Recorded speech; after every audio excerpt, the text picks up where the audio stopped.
కోపము మనిషిని పాపము చేయడానికి కారణమవుతుంది. కోపము సూర్యుడు అస్తమించే వరకు కూడా ఉండాలి. అక్కడి నుంచి ఉంటే అది నీ కుటుంబాన్ని నిన్ను కాల్చివేస్తుంది, పాడు చేస్తుంది, నిన్ను బాధపడుతుంది. నీ ఆత్మీయ జీవితాన్ని శరీరంగా ఆత్మీయమే కాదు, కుటుంబం కూడా కలహాలు మిగిలిపోతాయి.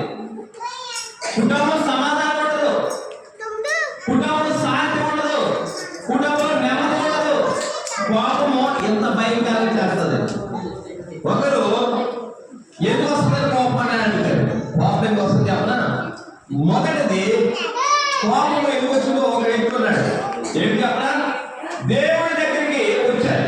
ఎక్కడికి వచ్చారంటే దేవుడి సన్నిధికి అర్పణం తీసుకొచ్చారు. అర్పణం తీసుకొస్తే దేవుడు ఏం చేస్తుంది చెప్పనా? ఇతను తెచ్చిన దాన్ని ఇష్టపడలేదు. ఎవరు తెచ్చిన దాన్ని? అయ్యారు తెచ్చిన దాన్ని ఇష్టపడలేదు, ఏ పేరు తెచ్చిన దాన్ని ఇష్టపడలేదు. అప్పుడు ఏమొచ్చింది దానికి? ఎందుకు వచ్చింది? దేవుడు నన్ను ఇష్టపడి కేవలం పాస్టర్ గారు నన్ను అసలు మెచ్చుకోవట్లేదండి.